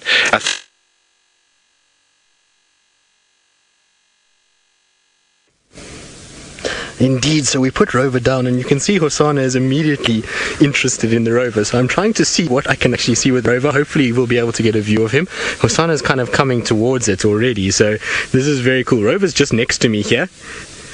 So there we go. So you You can see he's slowly coming towards us, which is super cool. He's a little interested in it, and it's because we put him down, and as soon as he went down, Hosana decided, I want to come and see what this is. So we'll try and see if we can just move it slowly towards him and see what he does. There we go. We're just going to go slowly. Hello, Hosana. How cool is this? What cool. We get rid of that grass there quickly. How epic. That is so cool. Hosana, what is this? Are you not sure about this, boy? Now it's going slowly towards him because he's interested in what it actually is. Now, of course, guests have just arrived, which is not ideal. So we'll just try to go a little bit further because, like I say, here he comes. Look, he's going to come now. I have to sit right still because he's right next to me at the moment, and he's just coming in to check what's going on because our little Rover is here next to the car and he's looking at me a little bit. Yes, Hosana, what's wrong, boy? Are you not sure what this little thing is? Now, I think all the clicking of the cars has meant that he's decided, nope, he's going to lie down there and just watch the Rover for now. How cool is that?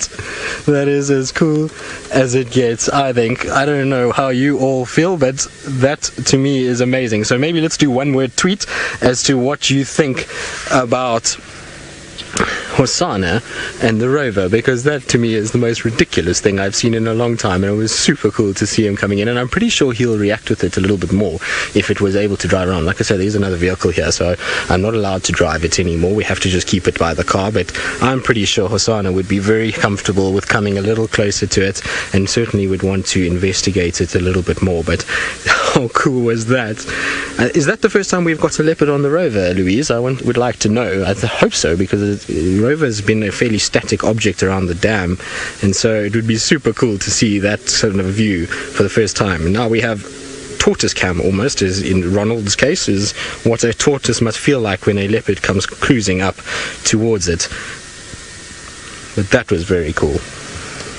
You see, he's not too perturbed by it at all. He's not worried, which is a good thing. I thought he might get a little bit kind of concerned by this little thing that was moving around, but he seems to be absolutely chilled with the fact that we have a little buggy moving around with a little camera on it. It's a typical Hosana. Like I said, of all the cats here, I would have thought he would have been the one to react in the best possible way. Now, I know that it's probably we wouldn't want to wake him up too much in the sun, but he's got himself a little bit of shade there just to watch Ronald, and hopefully he won't get too worried about it. I think if we had to move it a little further away from the car, he would have interacted with it a lot more, but like I say, there are guests here, so we can't move it too far, and they're taking photos of him, so we don't want to make too much of a mess with this.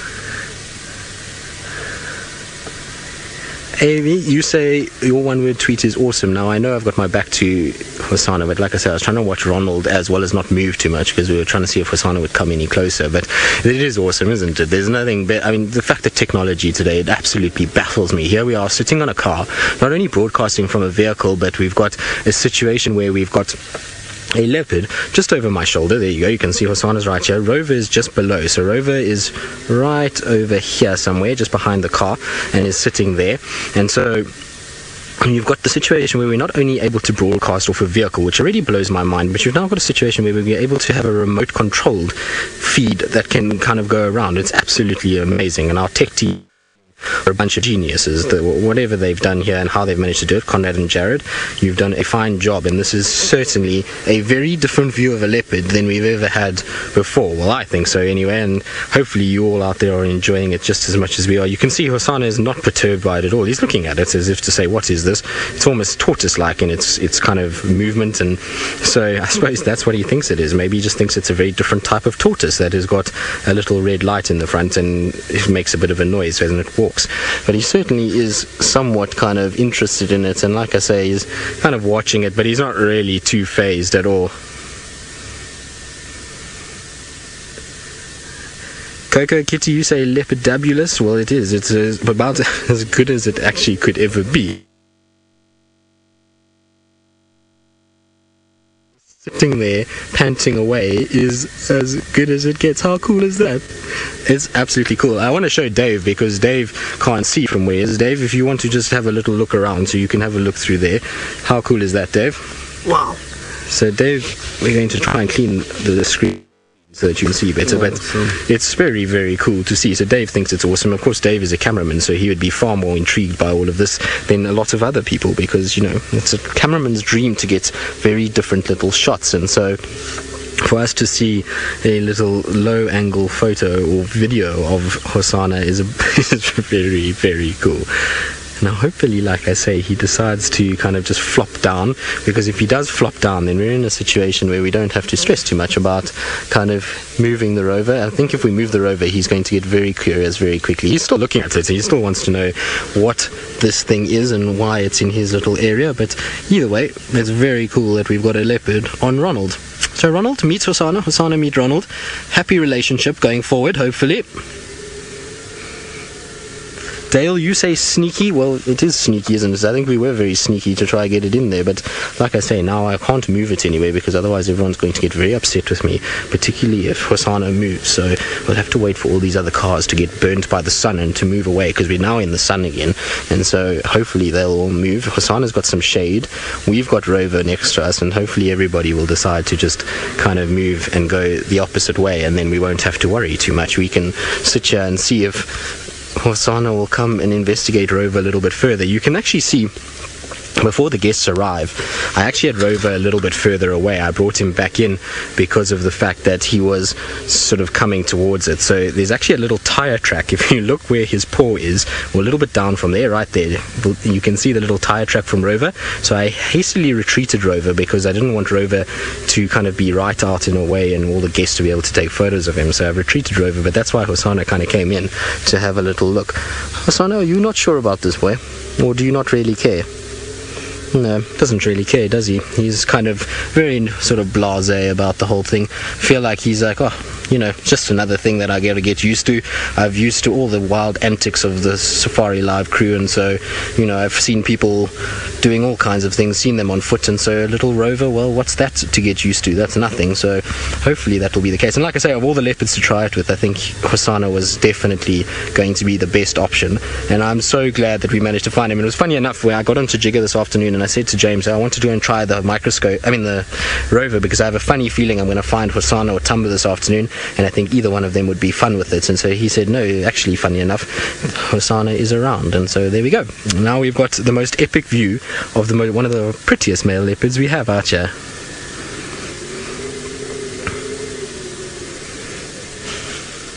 Scarlet, maybe. It's possible he could smell the scent of human on it, and that's maybe what intrigues him, and maybe he'll get a bit of a fright with it. But I somehow don't know. I mean, obviously he's probably smelt human before. He's smelt vehicles, he's smelt, you know, he's been around camps where he might have smelt things.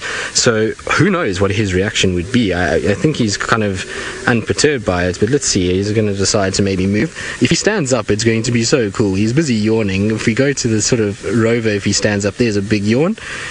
How epic is this? This is so cool. Hosana, you are a legend. We couldn't ask for more, honestly. He's really being an absolute rock star, and he's kind of just watching me more than he's actually watching the Rover at the moment. So I'm trying to sit still as much as possible and not give him too much to worry about. Oh, you hot boy. I wonder if he's not going to move back towards shade. If he does, we're just going to leave Rover here for now. We're not going to worry about Rover. We'll drive off and leave Rover for standing. There we go. Look at that. How cool is that? That is so cool. And off he goes again. That is such a cool view of a leopard. I'm absolutely chuffed with that. There we go, back to the shade he goes. He's going to decide, no, that's where he's going to sit and stay for now. Well done, Hosana. That was as good as it gets. How cool.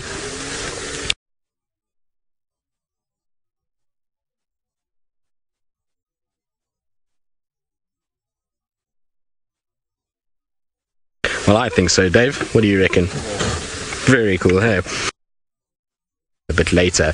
It would have been nice if we had gotten the timing right a little bit, because we could have maybe put Rover slightly more forward than what he was, but it's okay. We'll play around and we'll see, and this definitely will not be the last time that we get to spend time with a leopard, and certainly not with Ronald the Rover. unsuspecting cat or any animal really. I think it would be quite fun with even a Nyala as well, I think, or something like that. I think it would be also very, very cool. What do you reckon, Dave? I think so.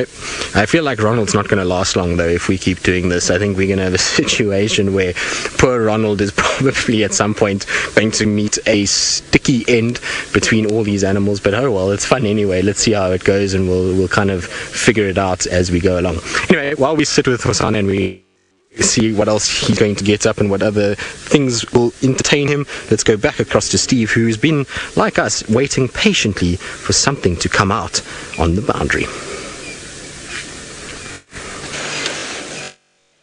And very patient indeed. We don't have a rover, but we have a little bit of shade at the moment, which is fantastic. Folks, we had those buffalo. They've crossed northwest into an area we can't go to at the moment, and we got on the radio in Chitwa to announce ourselves there, and the guys told us that there is, it actually sounds like Tambo is on his way in our direction as we speak.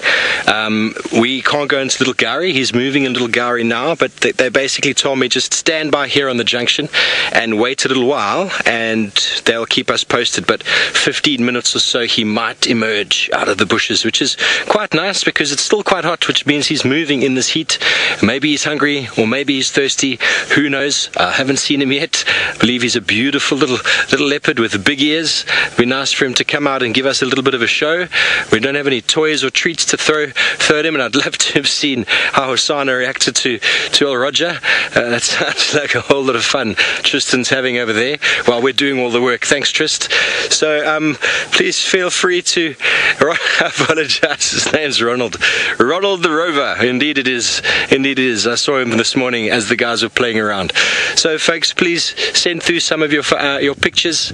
I don't know where I'm going. I apologize. I think the heat is getting to me. The shade is very, very welcome. Send through your comments and your questions. We are just going to sit tight here on the junction. I am waiting for the other game viewers to get back in touch with me. He's probably here somewhere, not too far. Who knows how long we'll be here, but we're going to do our best to entertain you as soon as he pops out. But in the meantime, what can we do? We can enjoy the shade. We can possibly jump out. I've got an idea. There's a tree in front of us, Vian, that I would like to talk about. I don't know if you're going to get a very good visual of it right now, but it is a wonderful tree, and there are medicinal properties that we can talk about for this tree. This, ladies and gentlemen, is the russet bush willow, and you can quite clearly see the tree. But you can see those pods, eh? Fantastic. Okay, so now these pods are characteristic of the bush willow family, and I'm just going to grab a little branch and a couple little pods there, and I'm going to bring a little bit closer to the vehicle for you. There you can see them quite clearly. See those russet pods? Very, very easy to identify, hence the name russet bush willow. There's actually very fine brown hairs on the bottom of the leaves, and what you can actually do with these pods when they're a little bit more mature, they're still not quite ripe yet, they're still quite young. What you can actually do with these pods, and it's important that you pay attention to this point, is you can pop them open. See, they're not quite ripe yet, but when they're ripe they pop open quite nicely, and you can use the actual pod itself when it pops out, but you must throw away the seed that is inside. If you don't throw away the seed, you're going to get hiccups for about 3-4 days. Okay, so you throw away the seed inside, and with this russet pod that you see here, you can throw that into a little cup of boiling water. You can make yourself a lovely tea, but do not have the seeds inside. Apparently it's a little bit poisonous, so another reason not to have it. I don't like hiccups, I don't like poison either. But another lovely thing that you can do with these leaves, you can pull the leaves off of the branch, boiling hot water, you steep them in the boiling hot water, very hot water, and you steam it. Then put your head down, put a rag over your head and inhale that, and it will clear up any headaches that you might have. Okay, so that is the russet bush willow, a very nice tree. It's also known in Afrikaans as a kierie-klapper, which actually translates to being walking stick. So when the branches are quite young, you get really long straight branches, and you can actually cut off a very long straight branch and you have to sort of make sure that you dry it correctly. You peel off all the bark and then you dry it on a bit of a weighting rack to make sure it doesn't bend when it dries, and you can make yourself a really, really good walking stick. I know many people that I've trained in the past have made walking sticks out of them. Kiriklappa, the Afrikaans word, russet bush willow, also known as Combrutsum herorens. They are related or not related. We find plants in Namibia, and the Herero tribe have been known to make belts using the tannin of the bark or the bark itself to make belts for their traditional dress. Okay, so that's the story of the russet bush willow. Quite a nice one for headaches and anything like that. But I'm going to jump back on the car before we scare away Tumbo, who's probably imminent from exiting from the bush here. Let me just plug myself back in.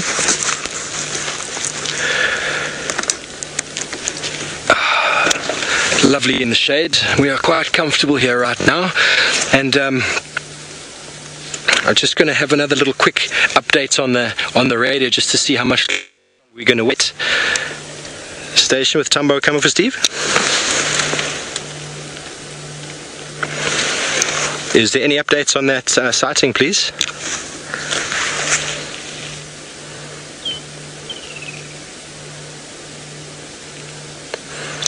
Okay, copy. Thanks very much. So, folks, the eminence of what we believe might have been an awesome sighting, he has decided it was a little bit too hot of a walk. He's decided to lie down. He's somewhere inside here. We're not too sure how far away, but he's decided to sleep. So that's what he did. He had a bit of an exertive walk. Who knows? Maybe he was hungry. Maybe he had a drink.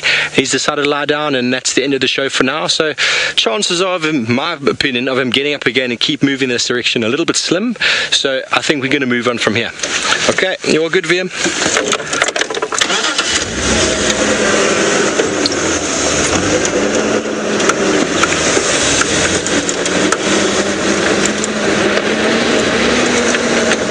So, folks, while we continue our search for animals big and small and plants of all different medicinal values, I believe my friend Tristan is still sitting with the little prince, and I'm not sure what he's doing. Let's go across and see what's happening that side. Well, he's now taking a break. He's resting. He's completely unperturbed by Ronald. Ronald is still sitting. You can see Hosana doesn't care in the slightest. So for anyone who was worried that it might chase him or scare him or cause any untoward problems, you can see that of all the leopards out here, like I say, Hosana is not perturbed at all. And it's why we did it with him. It was why the experiment was try and just see what the reaction was, and there certainly was no ill reaction towards it at all. He kind of was a little curious and came and had a little look, and then he walked away again and wasn't too fussed by it at all. So it's a pretty amazing thing to actually get a sort of view of that.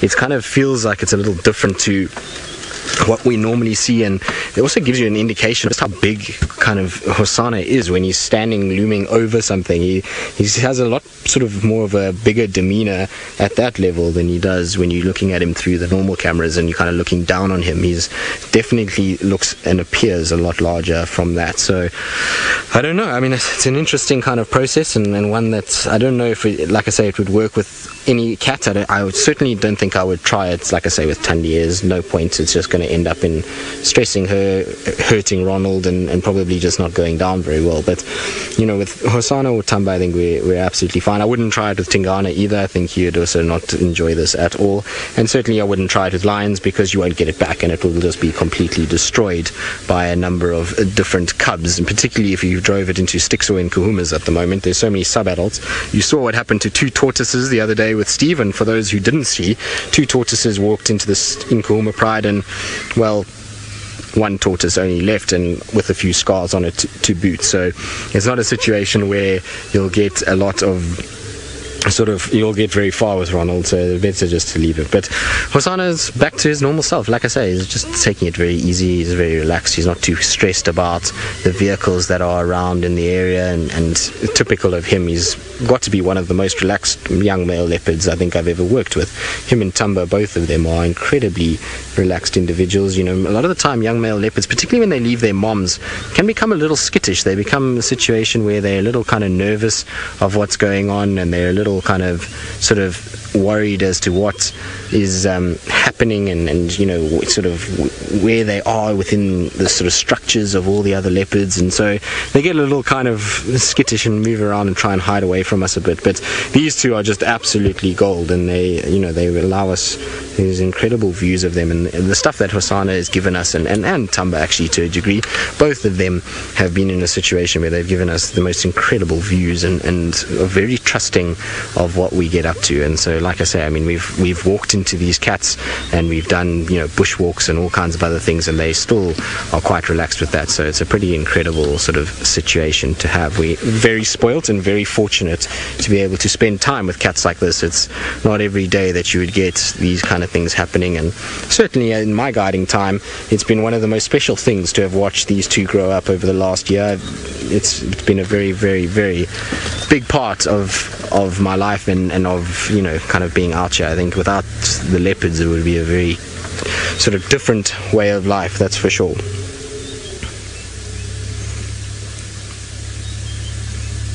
Right, now I believe Steve is still on his feathered friend mission, still waiting for Tumba, and he's got something that might fly away, so let's quickly jump across to him.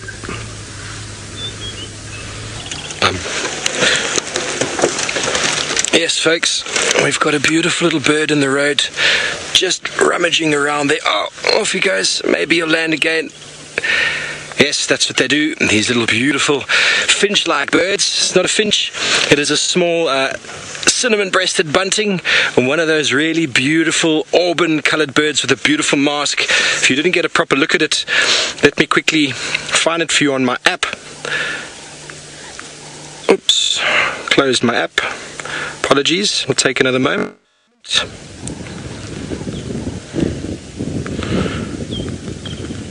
Bunting. This is a very cool bird. It's very often associated with rocky areas. So let me get you a nice picture there. There we go. How's that light? Sorry. How's the light off the phone? A little bit, okay. Just got a little bit of light reflecting off the phone there, folks, but there's the bird. Very characteristic, that mask. There's that one wrestler, I think, in the WWE called Mysterio or something like that. He wears that very funny white and black mask. But that is the cinnamon-breasted bunting, quite easily distinguished from the golden-breasted bunting by that very cinnamon-coloured breast.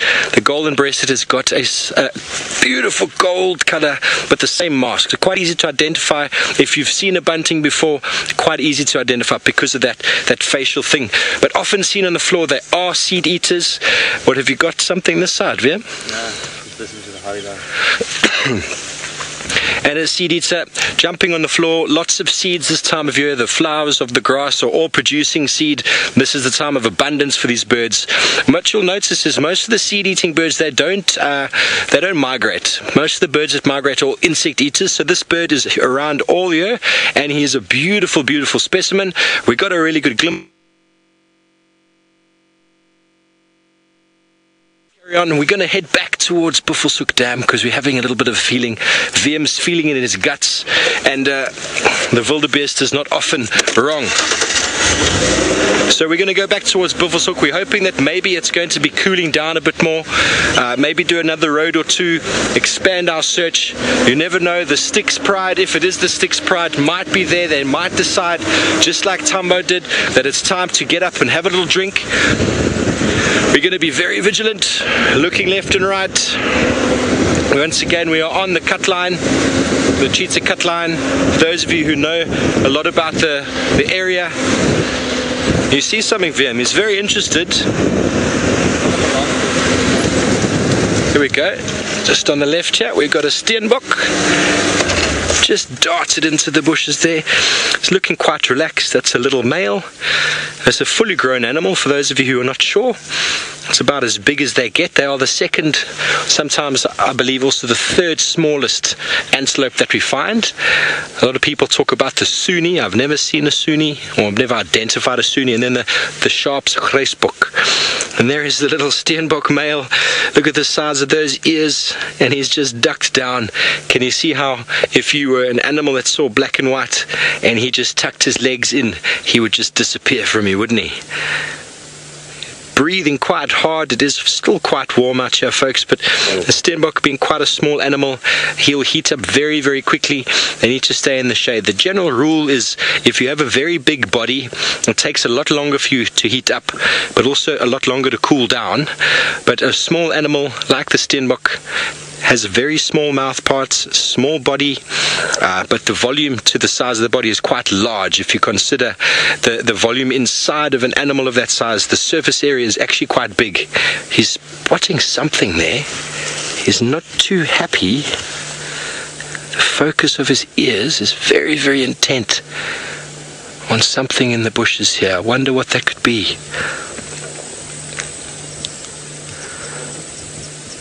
Animals can often give you indication of something that's going on, but it just seems like it was possibly a branch moving.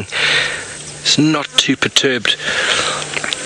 But what I've always noticed when I see animals like this, when they lie down, they'll often lie with the wind at their back, and the wind is coming from us directly towards him, and then he's looking in the direction that he can't smell. He'll be able to smell anything that's coming from behind him, essentially, but he won't be able to see anything that's behind him. But what have we got there? What is that? A little bit right, a little bit right. There we go. Right, right, right. A little bit more right. You got him, eh? No, back out a bit. A little bit more right for him. There we go. Up, up, up. There we go. On the right of the screen, we have just witnessed a kill, folks. There is a Woodland Kingfisher with a scorpion. It looks like it's got quite a thin tail. He's busy beating the scorpion. It looks like a bark scorpion, but I can't clearly see the color. The tail's not very thick. Oh my word, folks. Stick with us and we'll show you some fantastic stuff. Look at that. He's probably going to subdue that scorpion and then maybe feed it to his mate that is standing there very expectantly looking for a little meal. The scorpion is looking like it's losing oh, it's dropped to the ground. But don't worry, the Woodland Kingfisher is a very good flyer. Down he goes to retrieve it. He's just perched on the branch above. Oh, has he lost it now? What a silly boy. No, he's got it. Have you got him again there, Wiem? He's reclaimed his prize and going to beat it until the scorpion is in submission. Doesn't want to be stung by that sting.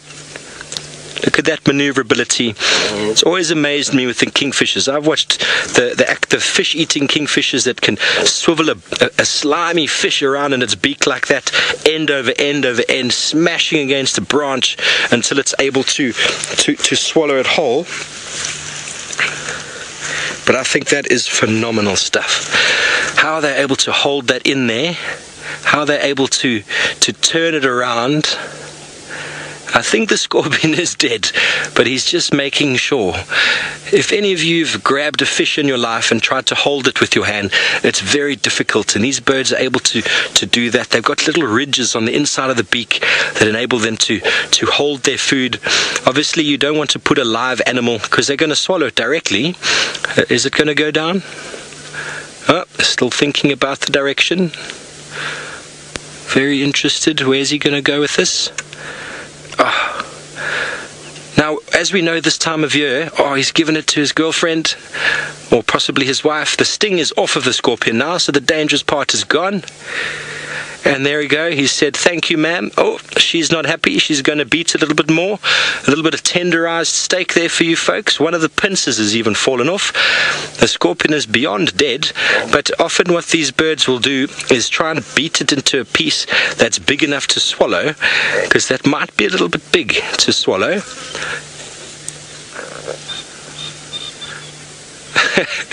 This is awesome.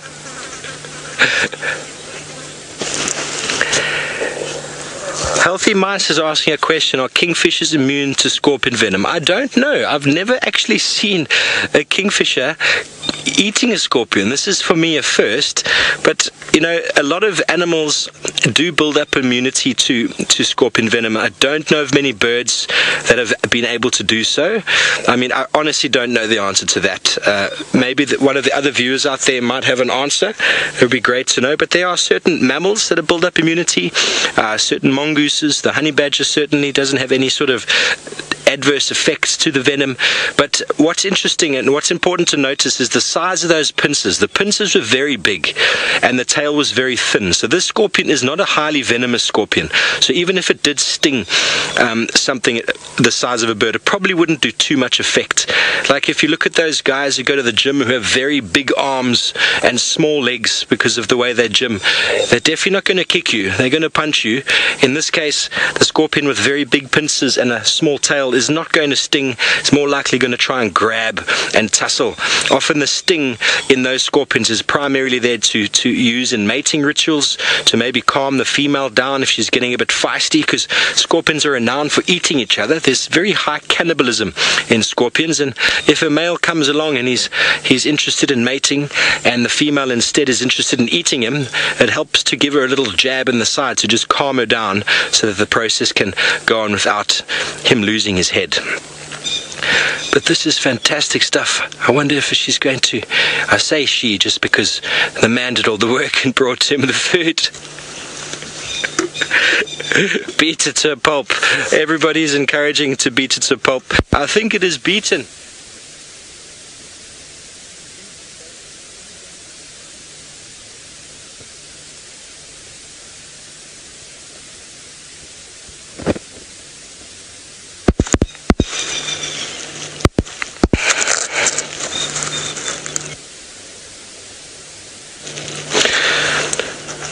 Sorry about that, folks. I must have pushed a button on my mic there with my leaning over to grasp all of the action that's happening here. What all of you must realize is that the scorpion is an exoskeleton, so inside is already pulp. It is already very juicy inside. It's all just hemolymph. There's just liquid inside, fluid that everything passes through. It's actually quite soft in there already. It's just the outer carapace. Maybe they're trying to break through. Maybe they don't want to swallow this thing whole. I'm not sure. This is just... I believe he's got some meat there. We're watching woodland kingfishers with their own form of meat. Large and small, the predators are everywhere. Look at that juggling act. Come on. Oh, something fell out of the scorpion there. I don't know what that was, but it looked quite juicy. Yes. No, a little bit more. She really likes it tender. Really likes her meat tender. Okay. I think it's going to happen. Yeah. There it goes, folks. She's prepping it for the swallow. I once watched a giant kingfisher catch a fish that was as long as its body, and it beats it and beat it and beat it and then swallowed, and the tail was still sticking out, and then it would regurgitate it and then beat it again for about 5 minutes and then do the same thing over and over. We eventually left because we don't think he was ever going to... There we go. Here it's going. Now that's quite incredible, folks. That entire scorpion has just gone into the crop of the bird, and if you're not familiar with what a crop is, the crop is kind of like a little sac that's just below the throat, that quite often birds have stones inside, and not the crop, but somewhere where they store the food, and that enables them sometimes to take it back to the nest, regurgitate it. Below the crop is having a little bit of a hard time swallowing that. A little bit of tail still in the back of the mouth, and then once it goes through the crop, it goes into the gizzard, which is a muscular cavity or sac that has some stones inside, and then it helps to break down that before going into the stomach and going through proper digestion. It probably won't, the carapace probably won't all go through into the body, but who knows. This for me is a first, and you're seeing it live with us right here. VM on camera, and the woodland doing a bit of wiping. The job has been done. Fantastic. That's going to do her well for a little while. She's puffing up a bit. She's feeling quite relaxed and chuffed. That was a good meal indeed. Unbelievable. VM, have you seen one of that? You seen that before? Yeah, VM's seen it before, folks. So that is incredible. We said we'd show you the little things. We showed you to them. This is awesome. We're going to keep going north. What have you got now? Oh, VM just saw a Gymnogene fly over. When the action starts, it doesn't stop. And as I said before, we're going to try and move a little bit further north from here. And while we go up, we're going to go back to Hosana and Tristan.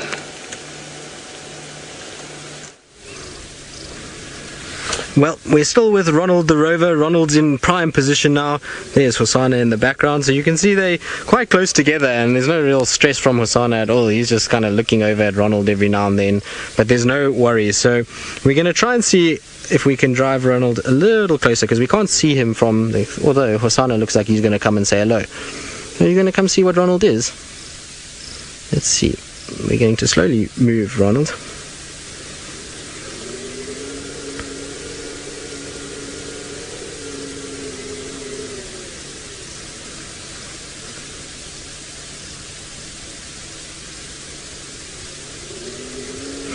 Well, welcome to those viewers that have just joined us for this live action broadcast from sunny South Africa. We have a leopard and a very cool new toy that we are trying to see how it works. So we have a thing called Ronald the Rover. Now Ronald the Rover, as you can see there, is in the grass. Now Ronald has got a camera attached to him with two little antennas, and they are going to go slowly towards where this leopard is and see if we can get a sort of squirrel or maybe a tortoise sort of view.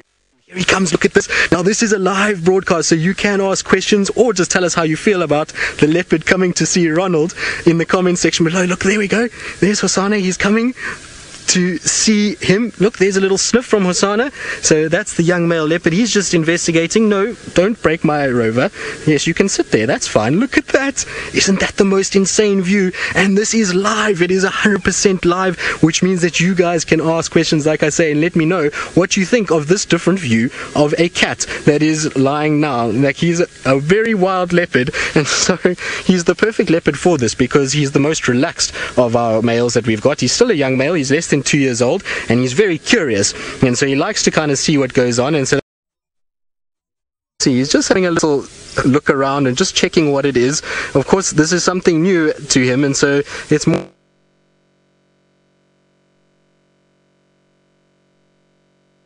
tortoise or something. Now we'll try and just sorry, Hosana. So he's just having a look. The problem is I don't want him to bite our camera and eat it, because if he eats it, then we've got a bit of a problem, because otherwise we're going to have bits of camera everywhere. But there you go. You can see now he's just watching and having a little look. And that is the most ridiculous view you'll ever get of a leopard. You can see he's also kind of just looking away and is not too phased by what's going on. So what we're going to probably try and do is just try and retract him a little bit, because I don't want him to be too close. Like I say, it was awesome that he came up to it. Also, there are other vehicles that want to come here that have got tourists in it, and so we don't want a camera that is in the shot with the tourists that are coming in to have a look. So we are in a reserve where people come from all over the world to come and see, and so I don't think they're going to want to see a little rover in it. So we're going to just try and move him back a little bit and just see if he'll come slowly back towards where the car is. So we're going to leave our male leopard slowly but surely. So there we go. How cool is that?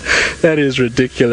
So it is as cool as one could ever possibly ask for, and like I say, it's just an amazing thing to be a part of, to be able to see this whole process in action. It is the first time that we've ever used it with a leopard, and the first time we've seen a reaction from a leopard. So we're just going to pull him back a little bit. So there comes Rover slowly backwards towards the car. Like I say, we just don't want to give the guests a shock when they see a little vehicle. Now Peggy, you want to know how old this leopard is? He's about 2 years old now, so he's just kind of been left by his mom about a year ago, which was very early in life. It's a situation where, you know, he got abandoned a little early, but he's done super well. He's, like I say, one of our most relaxed leopards, and he's just such an absolutely epic animal to spend a lot of time with. And he's actually sitting here because he's got a kill at the moment. So he's got a situation where he's just made a kill and he's put it up in the tree, and so he's resting up in the shade. So that's why he's relaxed with us. And like I said, I'm just going to bring this little Rover back towards me, and it takes a bit of practice to get used to kind of panning and sort of moving everything. There we go.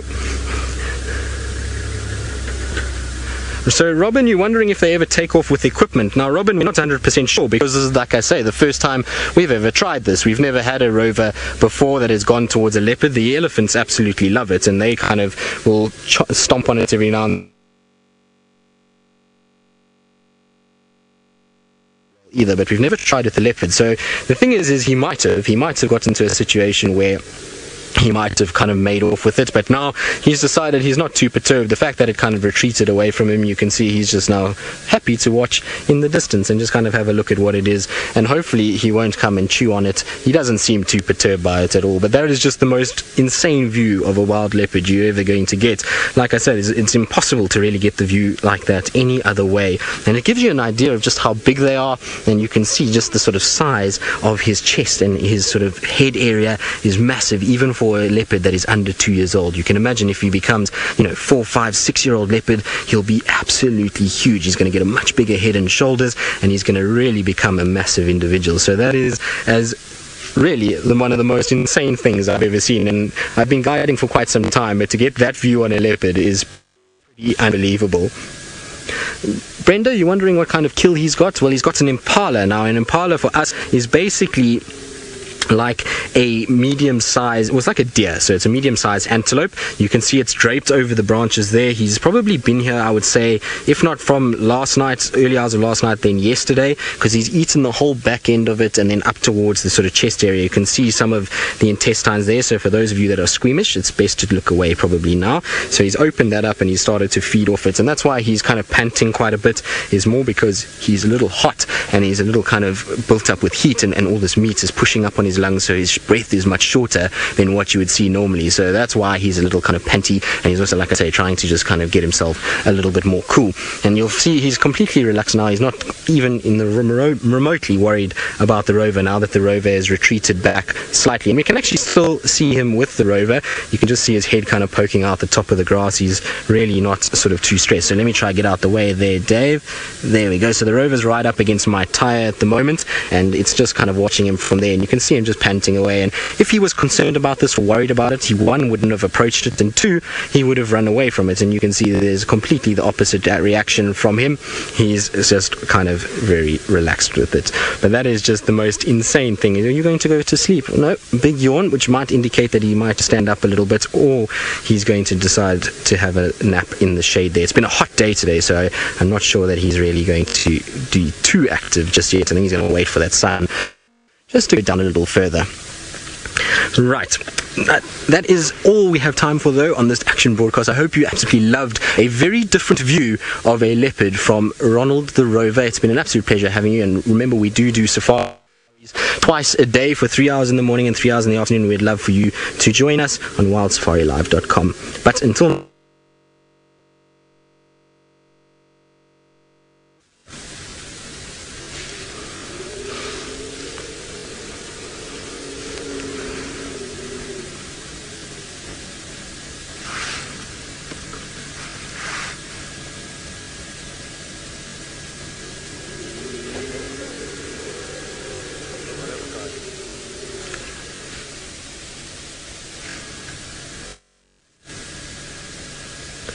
Right, so that's the end of our action broadcast, and how ridiculously crazy was that view of Hosana with his kind of face over and above near the rover. It is absolutely insane to think that we can, like I say, not only do it with one thing, but we can do it with another. And so I think Hosana's coming just to see it again. He wants to just come and check it out.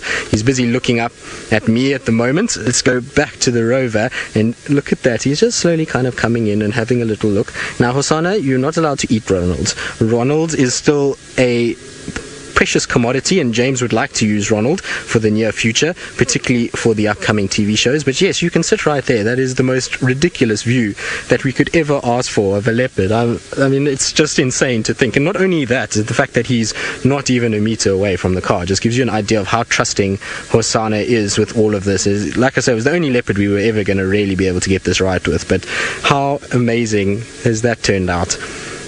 Now I know some people might be a little bit against it and might have a situation where they think that we're messing around and we're not really, doing things right. But the thing is that vehicles at some point were also an invasive part of this, and it was, this is all to try and sort of see if we can get a different look into the lives of these animals and just try and see a different perspective of what they look like. And if an animal like this who's not too concerned about it and is not too worried can sit and watch, then, well, why not? I mean, look at that. Is that not so cool? If you ever wanted to know what it looks like to be a part of Hosana's sort of world and what he looks like and what his eyes see, well, there we go. You can see what it's like. And look how tall he is. I mean, this is a very wide angle lens. It's a massively wide lens. And so he's just kind of having a look, and there we go. He's going to depart the scene and he's going to lie down on the other side. Now I'm going to try and just twist Ronald. I've got to just remember which side it is. So we're going to just turn Ronald a little bit and see if we can get Hosana. There we go. So Ronald is moved now and is now sort of looking at Hosana right now. There we go. So I just want to turn him a little bit more just to try and get, there we go. So there is the view of Hosana, who's got this pretty sunset behind him, watching Ronald the Rover. Yes, Hosana, what are you looking at me for? You see, he's looking at me as well, as if to say, what have you done? Have you brought your kids to work today? And have you decided that you want to show off your child? Because that's how he's kind of looking at me, as if to say, what is this thing that is walking around here and why is it here? But he seems to be very... Man, I wonder if he thinks Rover is a baby Jigger. Maybe he does. Hopefully Rover doesn't give us the same number of problems that Jigger does, but maybe that's what he thinks. I wonder if he thinks there's little people inside there. That would be also quite funny. I think I would absolutely love that if he thought maybe something was going on. But either way, he's completely not really... Now he's not really actually even looking at it. He looks at me more than he looks at the Rover, to be honest, which is pretty insane. So he's just heard somebody sneeze. That's why he's looked away. But...